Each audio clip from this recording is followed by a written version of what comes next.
Oi gente, tudo bem? Na aula de hoje nós vamos falar sobre os poríferos. Então é o nosso primeiro grupo animal. Mais uma vez eu disponibilizo meu e-mail para vocês, para qualquer dúvida que vocês tiverem, é só me contactar. Então gente, os poríferos correspondem ao grupo das esponjas.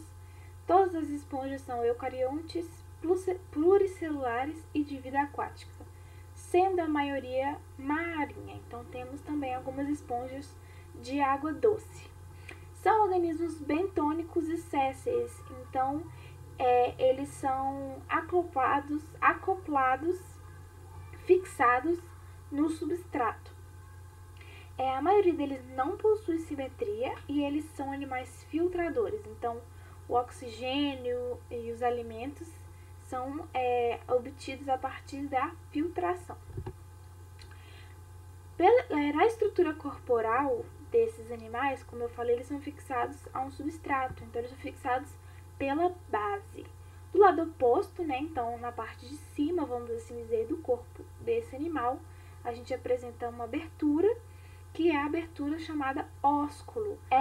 Eles têm uma cavidade central também, que se chama átrio, ou pode se chamar também de espongicela. E o seu tamanho ele é desproporcional à sua complexidade estrutural. Então, quanto maior for a complexidade do corpo daquela esponja, menor vai ser o átrio e vice-versa. Então, como eu falei, eles são filtradores e por isso eles precisam ter um fluxo contínuo de água entrando pelos seus poros na parede desses animais, passando pelo átrio e saindo pelo ósculo. Dessa forma, eles absorvem oxigênio, partículas alimentares e secretam resíduos e gás carbônico. Eles têm como principal célula do corpo deles os coanócitos, que são responsáveis pelo fluxo d'água e por algumas outras coisas também que a gente vai ver, por serem flageladas. Eles apresentam 3 camadas corporais. Então, a gente tem a externa, que é composta por pinacócitos, o revestimento do átrio, que é a parte mais interna, composta por coanócitos, e o mesoílo, que é uma camada que a gente fala que é matriz coloidal, é meio gelatinosa, onde as espículas ficam imersas, como também as fibras de espongina e os amebócitos.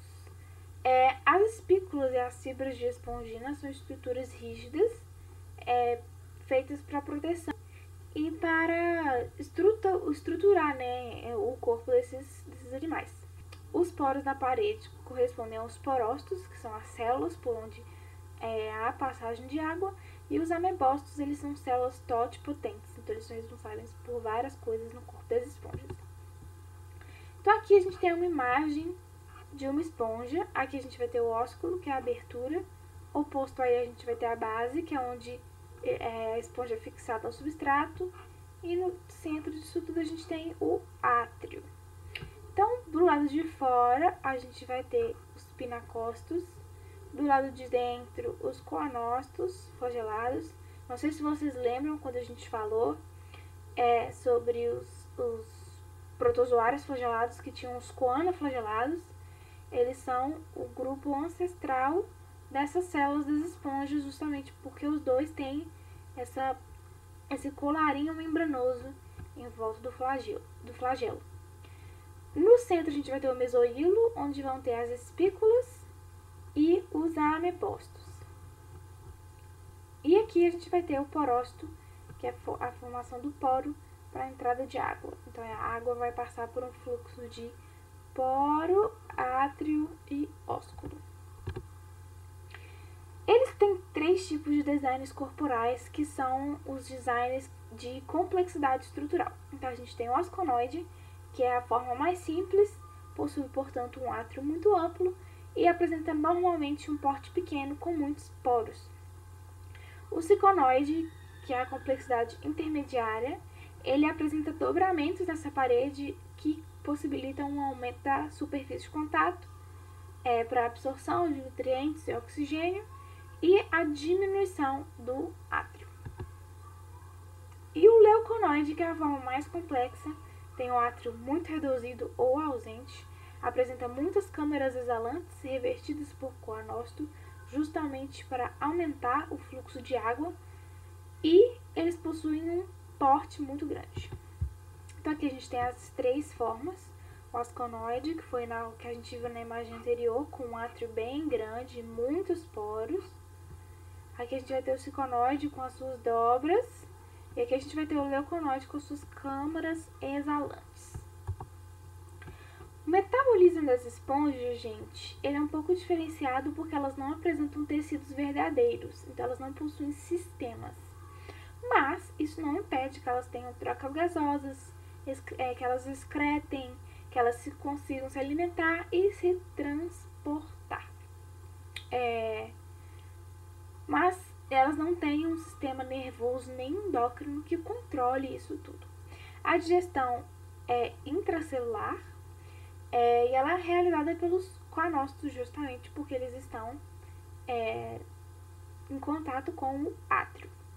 As trocas gasosas ocorrem por difusão, podem se reproduzir assexuada como sexuadamente e a reprodução assexuada ocorre por regeneração, brotamento e gemulação, sendo a gemulação ocorrente em apenas esponjas de água doce, por ser uma reprodução com uma forma similar a uma estrutura de resistência, justamente porque regiões de água doce têm muitas chances de ressecarem por causa da seca e etc.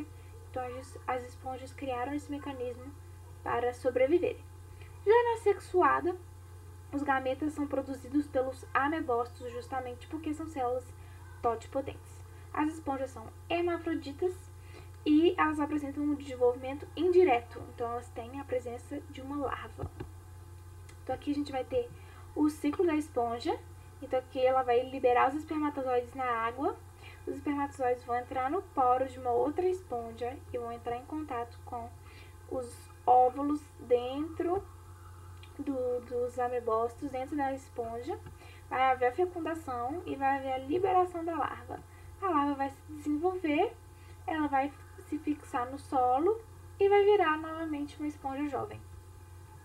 E na assexuada, a gente pode ter o brotamento, que é a formação de um broto, e regeneração, que é onde a esponja se degrada e depois ela se reconstrói.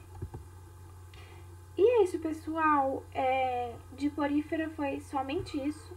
É um grupo bem pequeno. E na próxima aula a gente vai falar sobre quinidários.